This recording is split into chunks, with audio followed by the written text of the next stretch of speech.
अगले रोज काम को जाते हुए सूफी को गुज़िश्ता रात सूझने वाली उम्मीद याद आई। एक तो इस नौकरी से सहारा मिला था, दूसरा जब से उसने दिवालिया होने की दरख्वास्त दी थी तब से कर्ज ख्वाहों के पीछा करने से भी काफी हद तक जान छूट गई थी। बस के अंदर बैठा सोचने लगा कि जिंदगी को इन्हीं हालातों वाकयात के अंदर रखते हुए अब आगे की तरफ बढ़ना चाहिए। हसन अच्छा लड़का है, अपने अखबार में बाकायदगी से मेरे मजामीन शाये करता रहता है। उसने गुज़िश्ता रात मेरी शहजाद और करामत खान से मुलाकात भी करवाई। शहजाद भी माकूल आदमी दिखाई देता था, अलबत्ता करामत खान तो उसी तरह का निकला जिस तरह हमारे अक्सर लोग होते हैं। इस तरह की बहुत सारी बातें सोचते हुए उसे एहसास हो रहा था कि वो एक अरसा हालात के भंवर में फंसे रहने के बाद अब जिंदगी की तरफ वापस लौट रहा है। बस ट्रैफिक में फंसी रेंग रही थी और थोड़े थोड़े वक्फों पर बने स्टॉपों पर रुक रुक कर चलने से यूं तासुर दे रही थी कि जैसे कभी भी अपनी मंजिल पर नहीं पहुंचेगी। उसने घड़ी पर एक निगाह डाली। अभी उसके पास काफी वक्त था और उसकी सोचें भी जैसे फंसी ट्रैफिक में से कोई रास्ता निकालने की सही कर रही थी।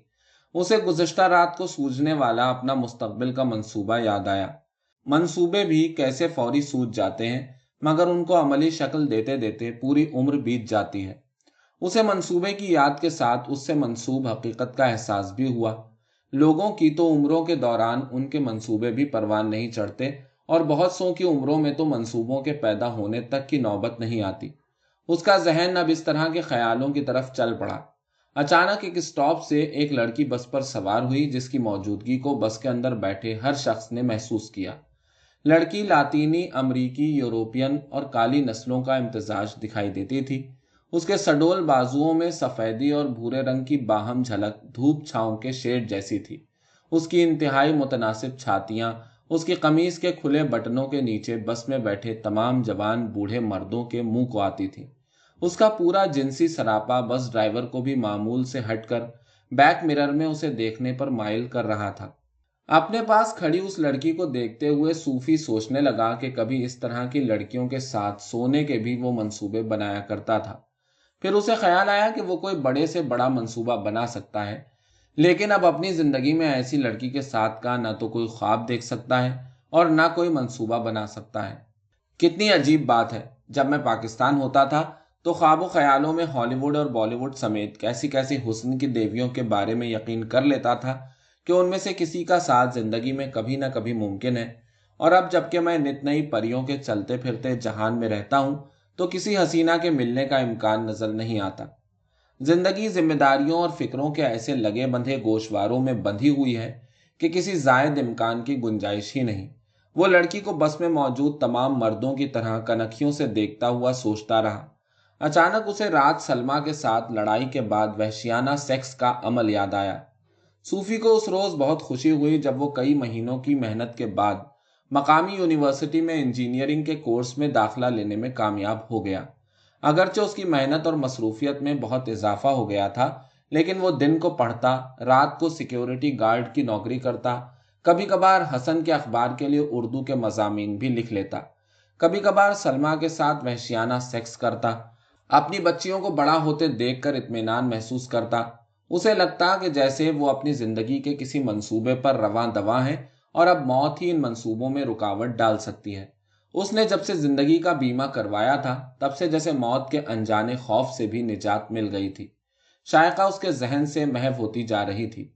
गाड़ी को लीज पर हासिल करने के पहले ही रोज शहजाद ने उसे एक मसरूफ शाहराह पर शुमाल की समत भगाना शुरू किया। शहर की गुंजान आबाद हुदूद खत्म हुई तो आसमान की वुसअतों, जमीन की हरियाली ने उसके तख्लीकी मुसव्विराना एहसास को जगाया, जिसका मखसूस ख्यालों में जागना और रोजमर्रा की भागदौड़ में सोए रहना मामूल बन चुका था। उसका जहन भागती गाड़ी के साथ भागने लगा। यह जमीन और यह आसमान हर जगह एक से ही हैं। ये दूर दराज की दुनियाएं जिनमें आदमी पहुंच जाए तो दूर दराज की नहीं रहती। उसे यह शहर कहीं से कराची जैसा लगता, कहीं से लाहौर जैसा और कहीं से इस्लामाबाद जैसा, और कहीं कहीं से उन मुल्कों जैसा लगता था जहां वो गया था या रहा था। इस कुर्रे अर्ज का बस इतना ही तूलो अर्ज है। ऑस्ट्रेलिया से लेकर अमेरिका तक 1 से 2 दिन चाहिए जमीन के गिर्द चक्कर काटने में, उसने सोचा। उसके इर्द गिर्द के लोग पाकिस्तान को उठते बैठते किसी न किसी हवाले से याद करते रहते थे। اس کا کمیونٹی کے بہت سارے ٹیکسی ڈرائیوروں سے بھی تعلق یا واسطہ بن چکا تھا۔ ان میں سے اکثر و بیشتر پاکستان کے ڈگری یافتہ لڑکے تھے، لیکن یہاں آ کر ایک ہی صف میں کھڑے ہو چکے تھے۔ وہ یہ سوچ کر مسکرایا کہ یہاں سارے پاکستانی نخرے ختم ہو جاتے ہیں، لیکن پاکستانی مزاج اور رویے جوں کے توں رہتے ہیں۔ اس سوچ کے اظہار پر اس کے سبھی ملنے والے اس سے اکثر الجھے رہتے تھے۔ اس کے بارے میں سب کا یہ خیال تھا کہ وہ کوئی شدید غیر محب وطن اور غدار قسم کی شخصیت ہے۔ اپنی کمیونٹی کے افراد کی اکثریت کے چہرے دیکھ کر اسے شک گزرتا کہ ان کے سروں میں دماغ کے بجائے بھوسا بھرا ہوا ہے۔ گاڑی کو شہر کے شمال میں کافی اوپر لانے کے بعد اس نے پھر شہر کی طرف واپس اترنا شروع کر دیا۔ اسے یاد آیا کہ وہ اپنے دستی بیگ میں بہت سارے پاکستانی اور ہندوستانی گانوں کی کیسٹیں لایا ہوا ہے۔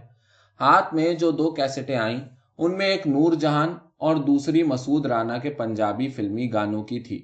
نور جہاں کے پہلے گانے کی لے نے اسے ایک دم سے بھلا دیا کہ وہ کینیڈا میں ہے۔ تو جے میرے ہمیشہ کول رہویں، وے میں دنیا نو کہہ دیواں پرے پرے، دل دے کے دنیا تو کون ڈرے۔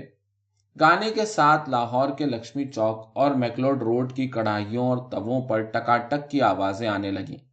اسے یوں گمان ہونے لگا کہ جیسے بڑے بڑے دیگچوں میں پکے مرغ چھولے اس گانے کے بولوں اور تھاپوں کو جنم دے رہے ہیں۔ چوڑے چوڑے تووں کے اوپر گردے کپورے ٹکاٹک کی تیز برچھیوں والی آواز کے ساتھ پک رہے ہیں، جن کو تیز مسالوں، ادرک، ہری مرچوں اور سبز دھنیا کے ساتھ مکھن کی ٹکیوں میں بگھارا جا رہا ہے۔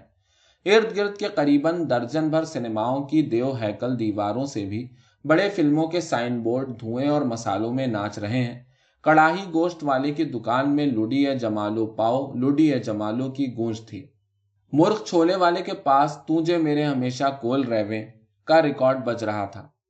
بغدادی حلیم والے کے اڈے سے مسعود رانا کا منڈیا ہان دیا کا ریکارڈ دور سے بجتا سنائی دے رہا تھا۔ قطار در قطار کڑاہی گوشت کی دکانوں کے باہر سلاخوں میں پروئی سالم ننگی مرغیاں اپنے گاہکوں کی منتظر نظر آ رہی تھی، جو ان کو سلاخوں سے اتروا کر تلوانے کے بعد کڑاہی میں پکنے کا انتظار کر رہے تھے۔ ننگی مرغی کے سلاخ سے اترنے، تلنے اور پکنے کی ساری کیفیت لوڈی ہے جمالو پاؤ لوڈی ہے جمالو والے گانے میں بھری پڑی تھی۔ حاجی کالا گدی پر بیٹھا بار بار تھوڑا اٹھ کر ننگی مرغی کو سلاخ سے اتارتا تو اس کی ڈھیلی دھوتی ہر بار کھل کر اٹھ سی جاتی۔ حاجی کالا بسم اللہ کہتے ہوئے مرغیوں کو تولتا، ٹیپ ریکارڈر کی آواز کبھی اونچی اور کبھی کم کرتا۔ حاجی کالا کے بارے میں مشہور تھا کہ وہ فلموں کا ڈسٹریبیوٹر ہے اور اس نے اپنے ایک سینما کو گرا کر ایک ہوٹل بنا دیا تھا جو اس کی دکان کے سامنے کھڑا تھا۔ 10 منزلوں والے اس ہوٹل کے 60 کمرے تھے۔ حاجی کالا کا منجلا بیٹا اس کا مینیجر تھا۔ خود حاجی کالا ہوٹل، سینما، فلموں اور کڑاہی گوشت والی دکان کا حساب اور کنٹرول وہ اسی دکان کی گدی پر بیٹھ کر کیا کرتا تھا۔ اس کے ساتھ کڑاہی گوشت پکانے والے 3 کاریگر بیٹھتے تھے۔ وسیع و عریض تختے پر دھری چوڑی سی گدی پر بیٹھا حاجی کالا اپنے گاہکوں کو دور سے ہی نظر آ جاتا تھا۔ اس کے بڑے بیٹے کو سب حاجی کہتے تھے۔ وہ فلمیں بنانے کا کاروبار کرتا تھا اور مشہور تھا کہ وہ ہیروئن کا دھندا بھی کرتا ہے۔ قبرستان کے ساتھ اس کی بڑی حویلی، ڈیرا اور فارم تھا۔ اس کی گاڑی گلی میں داخل ہوتی تو نور جہاں کا گانا کالا شاہ کالا نی میرا کالا ہے دلدار اکثر بج رہا ہوتا، جس کی گونج اور دھمک 4 5 گلیوں تک سنائی دیتی۔ حاجی قبرستان کے شروع ہوتے ہی ایک نئی بننے والی کوٹھی کی مالکہ کے پیچھے پڑ گیا تھا۔ وہ عورت پاکستانی اشرافیہ کے خاندان سے تعلق رکھتی تھی۔ اس کا شوہر بینک کی کسی بڑی برانچ کا مینیجر تھا جو صبح 8 بجے نکلتا اور رات 8 بجے لوٹتا تھا۔ عورت کے 2 بچے باپ کے ساتھ اسکول کے لیے نکلتے تھے اور شام 5 بجے اسکول کی بس انہیں چھوڑنے آتی تھی۔ عورت کی ایک خوبصورت ان بیاہی نند ساتھ رہتی تھی۔ محلے والوں کو حیرت تھی کہ حاجی نند کی بجائے گھر کی مالکہ کے پیچھے کیوں پڑ گیا۔ اس عورت کی ساس بھی ساتھ رہتی تھی۔ حاجی کا معمول تھا کہ دوپہر کو اٹھتے ہی اپنی جیپ نکالتا اور تیز آواز میں مسعود رانا کا گانا دل دیاں لکیاں جانے نہ میرا پیار پہچانے نہ بجاتا۔ جیپ کو اس نئی کوٹھی کے گیٹ پر روک دیتا۔ ریکارڈ اونچی آواز میں بجتا رہتا، انجن بھی سٹارٹ رہتا اور حاجی بے تکلفی سے کوٹھی کا چھوٹا دروازہ کھول کر اندر گھس جاتا اور 5-10 منٹ بعد وہ باہر بھی نکل آتا۔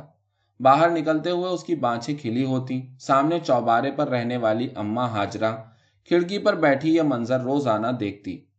जब नूर जहां का गाना सानू वी ले चल नालवे बाऊ सानू गुड्डी वालियां की मौसीकी शुरू हुई तो शहजाद लक्ष्मी चौक सिनेमाओं की कढ़ाई गोश्त की दुकानों मुर्ग छोलों की महक वाली मौसीकी से निकलकर धुआं छोड़ती लॉरी के दरवाजे पर लटके मुसाफिरों के साथ कंडक्टर की डबल ए की फिजाओं वाली मौसीकी में लॉरी के साथ लटकने लगा। शहजाद को उस गाने के ढोल साज और बोल चलती लॉरियों के घूमते पहियों साइलेंसर के निकलते धुएं के शोर से तरतीब देते नजर आ रहे थे। अचानक शहजाद ने टिम हॉर्टन की ड्राइव थ्रू पर ब्रेक लगाई और डबल कॉफी का ऑर्डर दिया। शहजाद आज अपने मुआशकों और पुरानी महबूबाओं का शुमार करने बैठा तो ताल्लुकात की कितनी ही पिटारियां खुलती चली गईं। वो उन पिटारियों के एक के ऊपर एक खुलते चले जाने के अमल के साथ साथ झील के किनारे तेज बारिश में गाड़ी चला रहा था। दूसरी तरफ मीलों न खत्म होने वाली आबादी थी। असल में ये पिटारियां तब खुलना शुरू हुई थी जब वो काम के बाद बाहर निकला तो पास के बस स्टॉप पर उसे बस से उतरने वाली दो लड़कियों की नंगी कमरें 8 घंटे की शिफ्ट के बाद अचानक एक रोशनी के झमाके की तरह देखने को मिली। उसे उन नंगी कमरों ने सेक्स से ज्यादा जिंदगी की बशाशत का पैगाम दिया। तमाम दिन की थकावट जैसे भग करके उड़ गई हो। पार्किंग लॉट में अपनी गाड़ी को स्टार्ट करते हुए उसे अपनी आंखों में ये नंगी कमरें मुंजमद सी होती महसूस हुई। उसका जी चाहा कि वो इस मंजर की कुव्वत की तासीर के दौरानिये में अपनी कोई नामुकम्मल तस्वीर उठाकर मुकम्मल कर दे। औरत की नंगी कमर या पूरे का पूरा नंगा बदन उसके लिए कोई अजनबी या हैजान आमेज शय नहीं थी। वो सोचने लगा कि कभी कभी मामूल की बात भी कितना गैर मामूली तासुर छोड़ती है। जब वो शिफ्ट से निकला था तो एंड्रयू भी उसके साथ था। उसने भी उन लड़कियों की नंगी कमरों को देखकर कहा था, ओ जीसस, इन लड़कियों की झलक ने तो मेरा दिन संवार दिया है। सबसे पहले शहजाद को लीजा का सरापा याद आया, फिर उसे अपनी साबिका बीवी सारा याद आई। सारा के रूप में समीना का चेहरा उभरा। समीना की याद के साथ वो दो हमसाइयां याद आईं जो जुड़वा बहनें थीं। उन जुड़वा बहनों के नैन नक्शे उसके जहन में मुंजमद से हो चुके थे। वो याद करने लगा कि न जाने लोग उन्हें जुड़वा बहनें क्यों कहते थे। उसके हाफजे में उनकी अलग अलग शबीहें और पहचान अभी तक मौजूद थी। इन्हीं औरतों के जिलों में उसके जहन में ऐसी औरतों के धुंधले खाके भी उभरे जिनके साथ उसके आर्जी जिनसी मरासिम हुए और ऐसे अनगिनत चेहरे जिनके साथ जिनसी ख्वाहिश या किसी भी किस्म के ताल्लुक की ख्वाहिश उभरी थी। उसे यकीन हुआ कि अगर वो जहन पर जरा सा और जोर दे तो ये सारी शबीहें भी वाज़ह होती चली जाएं।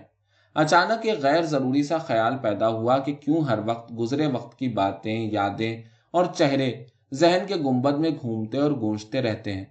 इसी ख्याल में लिपटा एक दूसरा ख्याल उभरा कि क्या बीती बातें और यादें सिर्फ उसी का मुकद्दर हैं या ये सब कुछ हर शख्स के नसीब में लिखा हुआ है। मैं भला हर शख्स के नसीब को कैसे जान सकता हूँ। मैं तो अपनी बात कर सकता हूँ और सोच सकता हूँ। मगर उसको किसी भूली हुई किताब का न भूल सकने वाला जुमला याद आया कि एक लिहाज से हर शख्स पूरी इंसानियत की एक इकाई है।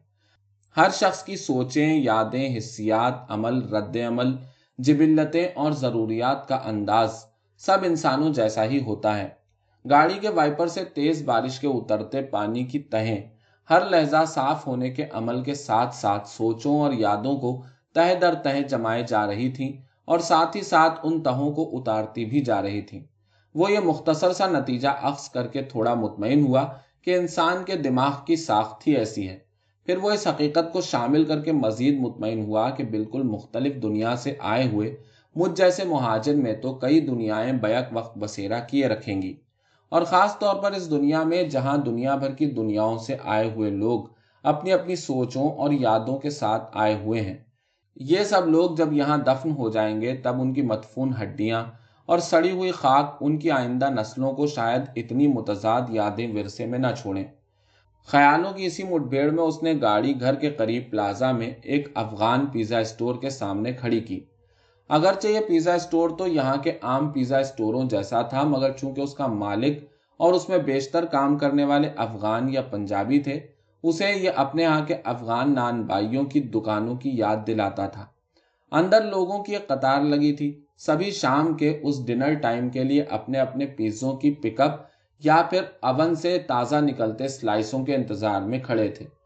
डिलीवरी ड्राइवर ग्राहकों की कतार के बीच में से आते जाते अपनी फुर्तियां दिखाने के लिए अफगान मालिक की तवज्जो के तालिब नजर आते थे।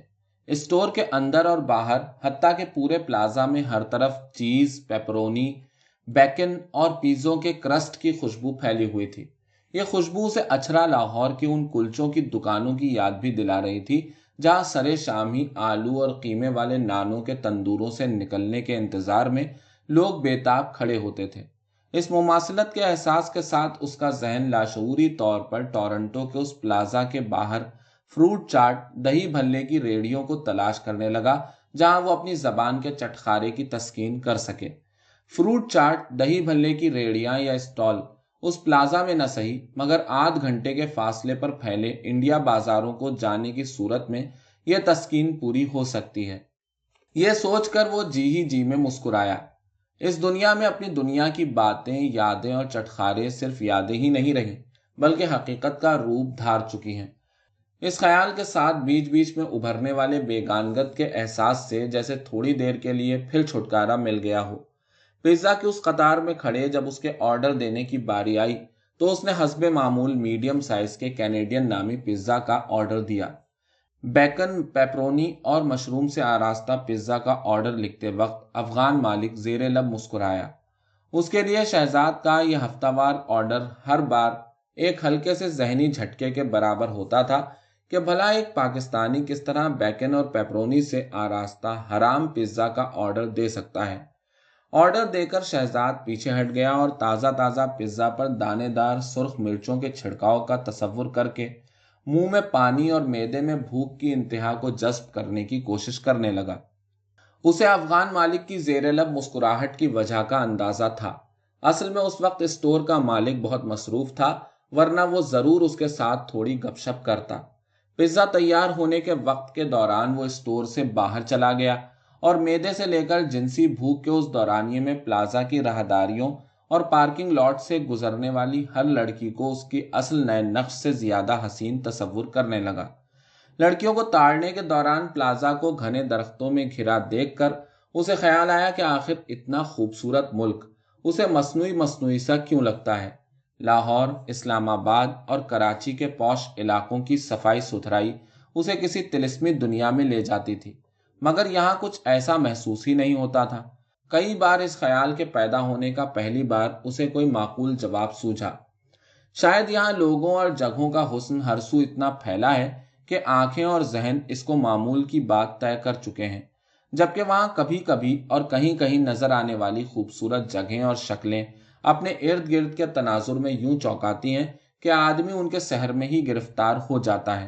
یہاں حسن اور نفاست کا سحر ہی نہیں رہا۔ یہاں کے لوگوں کے حسن کے خیال سے اسے اپنی یہ سوچ ذرا نسل پرستانہ لگی۔ مگر میں خود کہاں کا حسین ہوں؟ دنیا بھر کے لوگوں کے اس ریلے میں خود میں کیا ہوں؟ میں بیچارہ، ہم سب بیچارے، یہ ساری دنیا کے بیچارے لوگ۔ وہ سگریٹ کی راکھ کو پلازا کی دیوار میں جڑے ایک ایسٹرے میں پھینک کر پیزا لینے اسٹور کے اندر گھس گیا۔ حسن کے اخبار کے دفتر میں 2 کالم نویس اور اخبار کے مالک کے علاوہ شہزاد بھی موجود تھا۔ سب کے درمیان موضوع بحث اسامہ بن لادن کا حالیہ ٹیپ تھا۔ مجھے تو شک ہے کہ اسامہ بن لادن ابھی بھی امریکہ کے لیے کام کرتا ہے، اخبار کے مالک و مدیر نے رائے زنی کی۔ یقیناً ایک کالم نویس نے تصدیق سی کی۔ ویسے اسامہ نے امریکہ کے منہ پر یہ کہہ کر تماچا مارا ہے کہ موسوی بھائی 20ویں ہائی جیکر نہیں تھے۔ مالک موصوف پھر محفل میں جوش سے گرجے۔ مگر ابھی تو آپ کہہ رہے تھے کہ اسامہ امریکہ کے لیے کام کرتا ہے، اب کہہ رہے ہیں کہ اسامہ نے امریکہ کے منہ پر تماچا مارا ہے۔ شہزاد نے جھنجھلاتے ہوئے ٹوکا۔ اصل میں وہ کام تو امریکہ کے لیے کرتا ہے، مگر بیچ میں اس کا اسلامی خون جوش مارتا ہے اور یوں وہ امریکہ کو ننگا بھی کرتا رہتا ہے۔ مالک موصوف کے بولنے سے پہلے ہی کالم نویس نے مالک کا موقف پیش کرتے ہوئے تصدیق کی غرض سے مالک کی طرف دیکھا۔ مالک نے کالم نویس اور شہزاد دونوں کی باتوں کو انسنا کرتے ہوئے صرف اپنی بصیرت کو آگے بڑھانا چاہا۔ نہ صرف یہ بلکہ اسامہ طالبان کے ذریعے اسلام کا انتہا پسندانہ پروگرام پیش کر کے اسلام کو تنگ نظر دین کے طور پر پیش کرتے ہوئے یہودیوں کی اس پلاننگ پر کام کر رہا ہے تاکہ دنیا بھر کے لوگ اسلام سے نفرت کریں۔ تو کیا آپ کا مطلب ہے کہ اسامہ یہودیوں کا بھی ایجنٹ ہے؟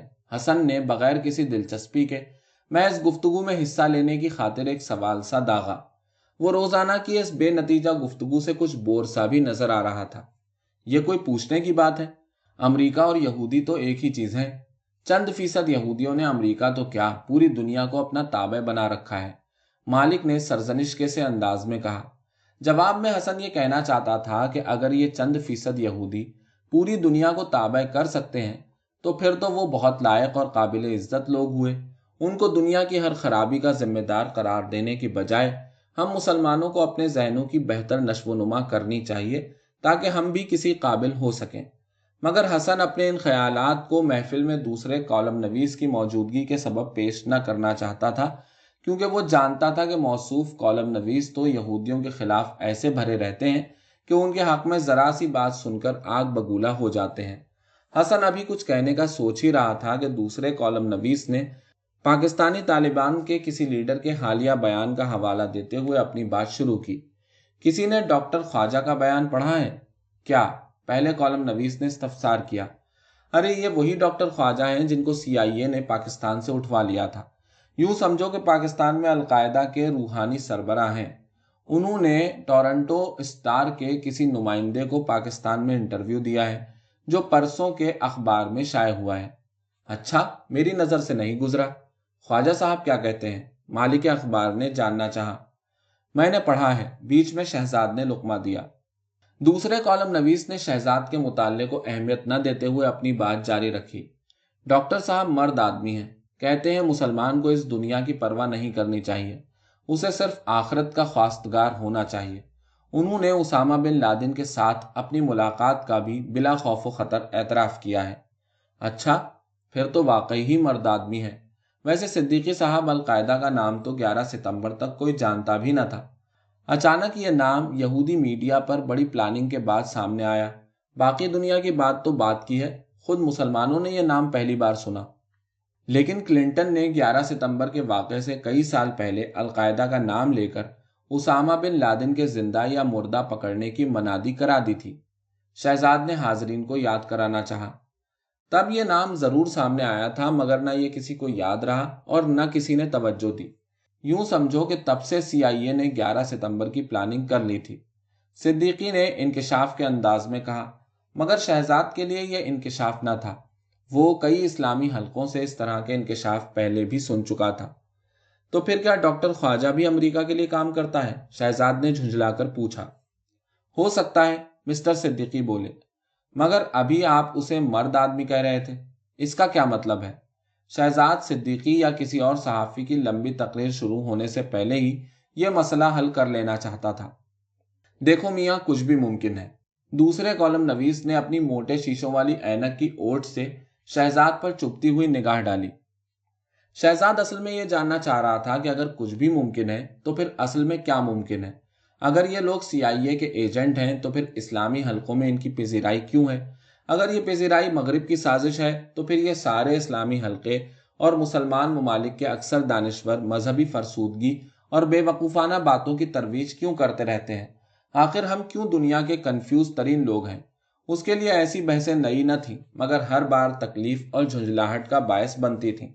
उसे अंदाजा था कि वो इस महफिल से कुछ हासिल नहीं कर सकता था। ये सब लोग अपनी पैदाइश के वक्त से ही एक रिवायती ढांचे में ढले हुए थे। वो अपने दिल की भड़ास इस महफिल में निकालने का इरादा मनसूख करके हसन को साथ लेकर चलने की तैयारी करने लगा। शहजाद, इस तरह की बातें सुनते सुनते मेरे तो कान पक चुके हैं। हर कोई इस अखबार के दफ्तर में इस किस्म की दानिश्वरी बघारता है। खुद को सभी राइटर सहाफ़ी कहते हैं, मगर कोई भी मरबूत बात करने की सलाहियत नहीं रखता। हाँ, मैं समझता हूँ, हमारे सहाफ़ियों लिखारियों की अक्सरियत ही ऐसी है। बहुत दुख का मकाम है, उनकी अक्सरियत PhD भी कर ले तब भी ऐसे ही गैर मरबूत ख्यालात की हामिल रहेगी। शहजाद ने कहा, तुम इन मुंजमद जहनों की वजह क्या समझते हो? पहले तो मेरा गुमान ही था, मगर अब इंटरनेट पर उर्दू मीडिया के नामवर लिखारियों की आरा पढ़ पढ़कर यकीन हो गया है कि हमारी दानिश किसी तौर पर भी हमारे मजहब पर सवाल उठाने की जुर्रत नहीं रखती। होना तो ये चाहिए था कि कम अज कम हमारे दानिश्वर ही जिंदगी और उलूम की हकीकतों को समझने की खातिर मजहब और हमारे आज को अलग अलग कर देते। मगर बदकिस्मती से हमारे दानिश्वरों की बहुत बड़ी अक्सरियत जिंदगी और उलूम की तहों को किसी न किसी तरह मजहबी फलसफे की रूह से साबित करने की कोशिश में लगी रहती है। बिलाखिर ये दानिश्वर मजहब को ही अटल सच्चाई करार देते हुए हालात हाजरा को उसके मुताबिक ढालने की कोशिश करते हैं, जिसके नतीजे में तमाम हकीकतें और हिस्सियात धुंधला गई हैं। मजीद अलमिया यह है कि हमारे वो दानिश्वर जो खुद को बाएं बाजू वाले कहलाते थे और अपने मजहब पर सवाल उठाने की जुर्रत भी रखते थे, वो भी अब हमारे मजहब में मौजूद इंतहा पसंदी को दूसरे मजाहिब में मौजूद इंतहा पसंदी के हम पल्ला करार देकर अपनी गुलो खुलासी कर रहे हैं। इस दयानतदाराना इदराक की जुर्रत उनमें भी नहीं कि हमारे मजहब और मुआशरों में इंतहा पसंदी आज दुनिया में मौजूद किसी भी दूसरे मजहब के मुकाबले में बहुत ज्यादा है। यही देख लो, इस्लामी दुनिया में पैगंबर मोहम्मद के कार्टून छपने पर कैसा खून खराबा हुआ है। दूसरी तरफ पैगंबर ईसा को चैलेंज करने वाली एक फिक्शनल किताब और फिल्म दी डाविंची कोड पर एहतजाज हुआ, मगर किसी तरह खून खराबे की नौबत नहीं आई। शायद तुम ठीक कहते हो, हसन ने कहा। मैं तुम्हें एक दिलचस्प वाकया सुनाऊं। एक बार मैंने लाहौर के एक मुशायरे में बहुत बड़े नामी ग्रामी अदीब व शायर से मौका पाकर सवाल पूछा। जनाब, मुशायरे में आपकी नात सुनते हुए सोच रहा था कि कैसे आप दुनिया और कायनात भर की सच्चाई एक ही मजहब और शख्सियत के लिए वक्फ कर देते हैं। उन्होंने जवाब देने के बजाय इंतहाई नागवारी के साथ मेरी तरफ देखा और उल्टा मुझसे पूछने लगे, तुम्हारा क्या मतलब है? अब मैं अपने वाज़ह सवाल की मजीद वजाहत इतने नामी गिरामी बुजुर्ग शायर से क्या करता? शहजाद बोला। फिर कोई जवाब भी दिया उस बुजुर्ग शायर अदीब ने? हाँ, कहने लगे, मियाँ, हमारा मजहब सब मजाहिब की निस्बत ज्यादा रोशन ज़ाब्ता हयात है। मैं ये जवाब सुनकर पीछे हट गया। इतनी देर में उनके चंद मद्दाहीन उनको अपने घेरे में ले चुके थे। शहजाद, एक बात बताओ, क्या तुम अपने मजहब के खिलाफ हो? हसन ने अचानक सवाल किया। देखो हसन, मैं अपने मजहब या किसी भी मजहब के बारे में क्या राय रखता हूँ और उन मजाहिब को आज के इंसानी मुआशरों के लिए कितना मुताल्लिका समझता हूँ, वो अलग बात है, और मेरी जाती राय शायद किसी के लिए इतनी अहम भी ना हो। मगर ये बात मैं समझने से कासिर हूँ कि हमारे आम और पढ़े लिखे सभी लोग आज की हकीकतों को हमारे मजहब की मबादियात के साथ किस तरह हम आहंग कर सकते हैं, और अगर वो करना चाहते हैं तो सरासर मुनाफिकत और झूठ है। लिहाजा मुसलमान आबादी वाले मुल्कों में दुनिया के दूसरे जदीद मुल्कों की तरह मजहब का सियासत और समाज से अलग होना भी जरूरी है। मगर क्या ऐसा नहीं कि हम मुसलमान मुल्कों के बाशिंदे ही मजहब को रियासत और समाजी मामलात से अलग नहीं करना चाहते? हसन ने बहस को आगे बढ़ाना चाहा। हमारे अवाम क्या चाहते हैं और क्या नहीं, इस फैसले का इख्तियार ही अवाम के पास नहीं।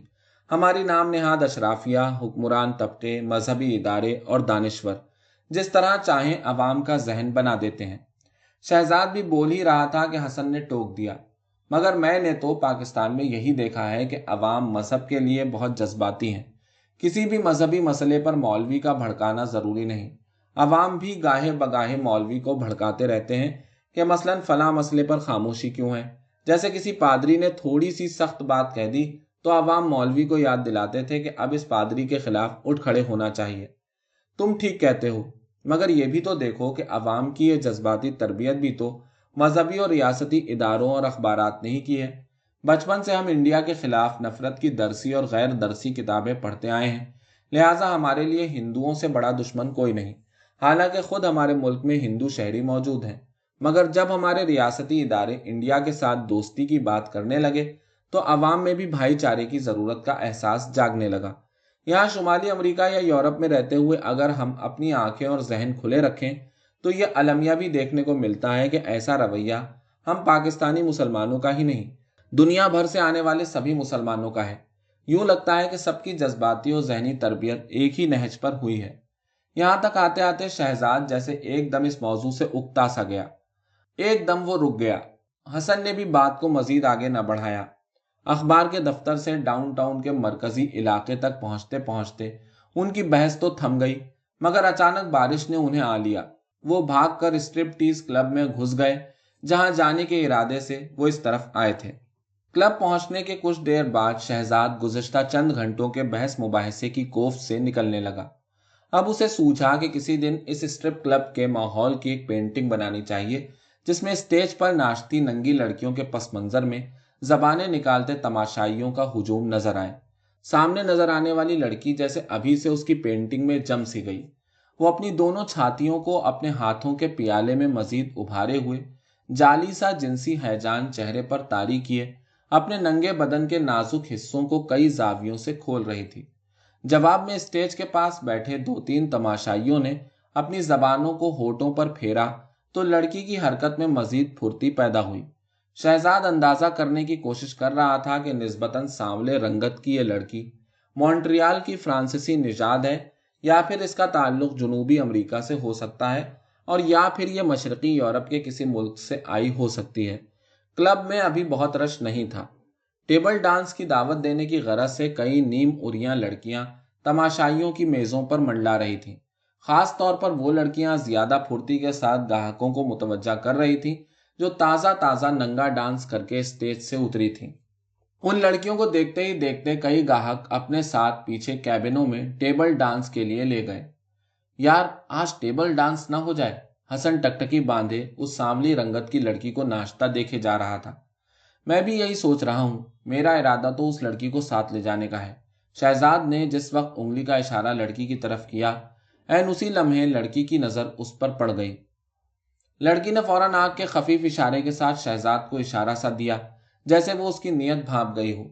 स्ट्रिप टीज क्लब की दुनिया की इस आम सी बात ने शहजाद के अंदर जैसे एकदम से इस माहौल से वाबस्तगी का एहसास दिला दिया था।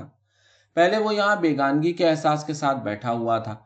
डांस खत्म होने के थोड़ी देर बाद वो लड़की पैंटी और ब्रा के लिबास में स्टेज के पीछे से नमूदार हुई और लहराती हुई शहजाद के सर पर खड़ी हो गई।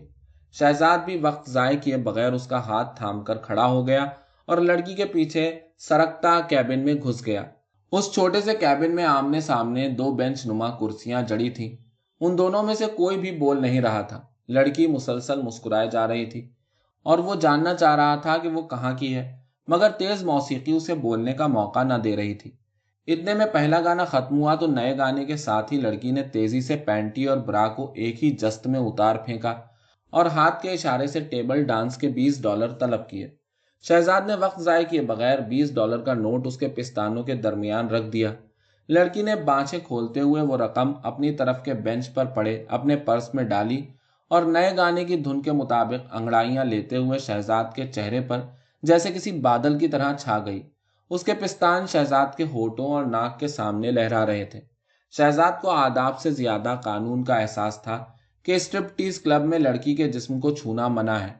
टेबल डांस के दौरान अगर लड़की गाहक का हाथ पकड़कर जिस्म के किसी हिस्से को छूने दे तो कैबिन की हद तक ऐसा मुमकिन है, अगरचे कानून की किताब में इसकी भी इजाजत नहीं। 3-4 मिनट दौरानिए का ये डांस यूं लगता था कि जैसे हमेशा की यादों का हिस्सा बन गया। लड़की ने मजीद डांस के बारे में इस्तफसार किया। शहजाद ने फिर किसी वक्त का कहकर टाल दिया और कैबिन से बाहर निकल आया। उसे पहले भी 3-4 बार टेबल डांस की तफरीह हासिल करने का इत्तेफाक हुआ था और वो सब के सब लम्हे उसके जहन में अनमिट तस्वीरी यादों की तरह महफूज थे। वैसे जिंदगी में 3-4 मिनट दौरानिए की क्या हैसियत है, दिन में सैकड़ों मिनट होते हैं। यहाँ पूरे पूरे दिन, हफ्ते, महीने और साल याद नहीं रहते, लेकिन 2 घंटे की कोई फिल्म, 3-3 मिनट के स्ट्रिपटीज डांस, किसी के साथ खाया हुआ खाना, किसी पहाड़ की सैर, हत्ता कि किसी की लम्हे भर की खुशबू लाखों करोड़ों मिनटों की जिंदगी पर छाई रहती है। उसे ख्याल आया, अभी मेज पर वापस आकर बैठा ही था कि हसन भी किसी कैबिन से लौटता दिखाई दिया। अच्छा मजा रहा, हसन बैठते ही बोला। क्या मजा रहा? शहजाद ने शरारती कहका लगाते हुए छेड़ा। हाँ, वैसे तो ये सब छातियां और चूतें यहाँ बैठे भी नजर आ रही हैं, अलबत्ता वहां कैबिन में 6 इंच के फासले पर होती हैं। अगर यही सब कुछ अपने जिस्म के साथ मिल जाए तब ज्यादा मजे की बात है। हसन चहचहा सा रहा था।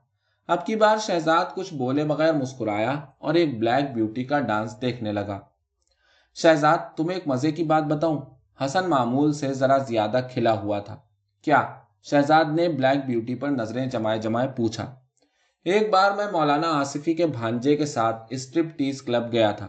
हसन जैसे मजा लेते हुए बोला। अरे, वो आसिफी जूनियर जो तुम्हारे अखबार में मजहबी कॉलम लिखता है? शहजाद को भी यह वाकया दिलचस्प लगा। वही साला 50 से ऊपर का होगा। एक लड़की के साथ टेबल डांस के लिए कैबिन में गया, वापस लौटा तो हाँकने लगा कि वो लड़की तो मेरे ऊपर आशिक हो गई थी। उसने 3-4 डांस किए और पैसे लेने से इनकार कर दिया। वो मुझ पर इतनी गर्म हो गई थी कि फौरी बिस्तर पर जाने के लिए तैयार थी। हसन की बात सुनकर शहजाद बेसाख्ता हंस दिया। ये मादरचोद मौलवी समझते हैं कि दुनिया की तमाम लड़कियां उनकी मर्दाना कुव्वत की पलक झपकते ही असीर हो गई हैं, भले से ये 70 साल के क्यों ना हो जाएं। शहजाद, मुझे पाकिस्तान की एक मुजरा पार्टी याद आ रही है। यूं लगता था कि हसन की यादों की पिटारी उन नंगी लड़कियों के जिलों में खुलती जा रही थी। क्या ये नंगा मुजरा था? शहजाद भी जैसे तरंग में था। हाँ, बिल्कुल नंगा। हसन की आवाज जोश में डूब सी रही थी। इतने में स्ट्रिपटीज क्लब की शूटर गर्ल उन्हें अपने नंगे हंसते दांतों के साथ शूटर खरीदने के लिए उकसाने लगी। दोनों ने एक एक शूटर खरीदा। यार, हमारे यहाँ तो लोग बहुत जंगली हैं। उस महफिल में चंद बड़े सियासतदान और ब्यूरोक्रेट्स भी थे। सब शोहदों की तरह बाजार हुस्न की उन लड़कियों की छातियों और रानों पर हाथ और उंगलियां फेर रहे थे। एक सियासतदान तो बीच में ऐसे बेताब हुए कि वो एक नाचती लड़की को खींचते साथ वाले कमरे की तरफ बढ़े। लड़की इसके लिए जहनी तौर पर तैयार न थी। उसने कमरे के अंदर घुसने में तामुल किया तो सियासतदान ने वहीं खड़े खड़े चटाक से लड़की को थप्पड़ जड़ दिया। लड़की ने चीखना चिल्लाना शुरू कर दिया तो उन लड़कियों की निगरान, नायिका कह लो, भाग कर दोनों के बीच में आई और उस सियासतदान को अपने साथ लेकर कमरे में घुस गई। लड़की मुकम्मल तौर पर उखड़ चुकी थी। वो मुजरे वाले कमरे में रुकने के बजाय रोती हुई एक तीसरे कमरे की तरफ भाग पड़ी। सूरत हाल की नजाकत देखते हुए दो और लड़कियों ने मुजरे के माहौल को कायम रखने की गरज से फौरन कपड़े उतारकर हालात को काबू में रखा। हसन ये वाकया सुनाते सुनाते रुक गया। शहजाद ने देखा कि वो एक और टेबल डांस के लिए उस लड़की के साथ जाने को तैयार था जो हसन के कंधे पर हाथ रखे उन दोनों के पीछे खड़ी थी। क्लब से बाहर निकले तो बगैर किसी समत का फैसला किए वो एक जानिब को चल दिए। उन दोनों के माबैन एक बार फिर अपने हम मजहब लोगों के रवैयों का मौजू छिड़ गया। बात चलते चलते शहजाद की साबिका शादी तक पहुंची। शुरू में मेरी बीवी इतनी मजहबी न थी, लेकिन देखते ही देखते उसने हिजाब लेना शुरू कर दिया और हफ्तों के अंदर बात बुर्का ओढ़ने तक जा पहुंची।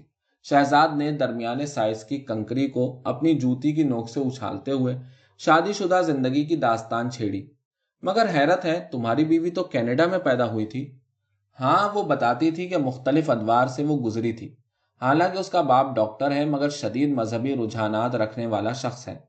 उसके बाप को उसके अमीर बाप ने 1956 में डॉक्टरी पढ़ने कनाडा भेजा था। फिर उसको पाकिस्तान बुलाकर उसका ब्याह रचाया। कुछ अरसे बाद उस शख्स ने कनाडा वापस आकर पहली नौकरी डॉक्टर की हैसियत से की। यूं उसको कभी भी एक आम इमिग्रेंट की तरह माली मसाइल और मेहनत मशक्कत के दौर से गुजरना नहीं पड़ा था। इससे तो तुम खुद ही अंदाजा लगाओ कि इस तरह की सीधी सादी जिंदगी गुजारने वाले से तुम जिंदगी के तजर्बात की गहराई की क्या तवक्को कर सकते हो। हसन शहजाद के मुस्कुराते हुए चेहरे पर निगाह डालकर मुस्कुराने लगा। शहजाद, तुम क्या समझते हो कि आखिर किस बात ने तुम्हारी बीवी को इतना शदीद मजहबी बना दिया? यार, वो मगरिब में हम मुसलमान घरानों के अंदर पलने वाले अक्सर बच्चों की तरह जहनी उलझाव का शिकार रहती थी। इस माहौल में बच्चे कभी अंदर एक माहौल में होते हैं और कभी बाहर दूसरे माहौल में, और फिर अक्सर बच्चे अपनी पहचान के बुहरान में सब कुछ खो बैठते हैं। सारा के साथ भी यही हुआ। सारा के नाम को सब सैरा बोलते तो रहे, मगर वो अंदर से सारा ही रही। उसके जो बचपन से स्कूल के साथी गोरे गोरियां थे, उसने उनको तब छोड़ दिया जब क्लबों में जाने की उम्र हुई, क्योंकि वो उनका साथ ना दे सकती थी। अगरचे उसका बाप अब भी फख्र से कहता होगा कि मेरी बेटी ने खुद से ही क्लबों बारों की जिंदगी नहीं अपनाई, मगर यह कभी नहीं बताता कि उसने तो अपने बच्चों की गोरियों गोरियों के साथ दोस्तियां बनाने को कभी भी पसंद ना किया था। उन्हें कभी भी सबके साथ मिलजुल कर रहने की तलकीन नहीं की थी, बल्कि हमेशा यही कहा था कि उन्हें मुसलमान होने के नाते इस्लाम को अपनाना है। आखिर वही हुआ। सब बच्चे अपने साथियों से अलग थलग होते और अपनी पहचान की खातिर इस्लाम के रंग में ढलते चले गए। तुम इस्लाम के इतना खिलाफ क्यों हो? इस्लाम ये तो नहीं कहता कि बुर्का ओढ़ लो। ये तो इंतहा पसंदी है। इस्लाम मियाना रवि का पैगाम देता है। हसन शहजाद की बातों से कभी कभी उकता जाता था। हसन, क्या बात कर रहे हो? कौन सी मियाना रवि? पाकिस्तान की दीनियात और माशरती उलूम की किताबों वाली बातें छोड़ो। जब कभी इस्लामी मुमालिक ने इस्लाम को रियासती और माशरती मामलात से अलग कर दिया, तब इस्लाम में इख्तिरा की गुंजाइश निकल सकती है। इस वक्त तक तो कुरान और हदीस और फ़िक़्ह को होश के साथ पढ़कर देख लो। इस्लाम की वही सूरत है जो तालिबान वाले बताते हैं। बाकी ये जो तुम्हारी पाकिस्तानी आंटियां कहती फिरती हैं ना कि वो तो नमाज भी पढ़ती हैं, कपड़े भी टाइट पहनती हैं और नाच गाना भी पसंद करती हैं, क्योंकि उनके दावे के मुताबिक इस्लाम इन सब की बैक वक्त इजाज़त देता है, तो उनको इस बात का इदराक नहीं कि इस्लाम की असल हालत में इन सब की एक साथ इजाज़त नहीं है, जब तक कि इस्लाम के बुनियादी ढांचे में तब्दीलियां न की जाएं। یہ आंटियां अपनी ذाती जिंदगी के मामलात पर इस्लाम से मोहर तस्दीक फराहम करना चाहती हैं, मगर इनको सोचना चाहिए कि इसका कोई फायदा नहीं। या बहादुरी का मुजाहरा करते हुए इस्लाम की हालत को तब्दील करें, या फिर मजहब को जिंदगी से जुदा कर दें, या फिर उसकी कुरून उला वाली हालत को तस्लीम करते हुए खुद को मुसलमान मर्द के ताबे बना दें। हाँ, मैं यहाँ पर तुमसे इत्तेफाक करूंगा। अब हमारी मुसलमान औरतों के बुर्के, हिजाब और चादरें कुछ ज्यादा ही दिखने लगे हैं, और वो भी खास तौर पर नई शादीशुदा खवातीन, नौजवान लड़कियों, हत्ता कि छोटी बच्चियों तक की। मैं एक रेस्टोरेंट के मालिक जोड़े को जानता हूँ। मियाँ बीवी इकट्ठे बैठकर वाइन पीते हैं, मगर उन्होंने अपनी 9 साला और 12 साला लड़कियों को एकदम हिजाब लेने की आदत डालना शुरू कर दी है।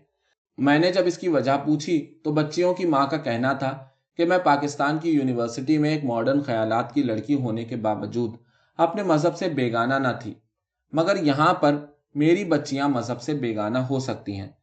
फिर मैंने उस औरत से पूछा कि क्या उसके ख्याल में उसकी बेटी हिजाब ओढ़कर ही नेक इंसान बन सकती है। तब उसने सादा सा जवाब दिया कि मुसलमान लड़की की हैसियत से उसे इस्लाम के मुताबिक ही जिंदगी गुजारना चाहिए।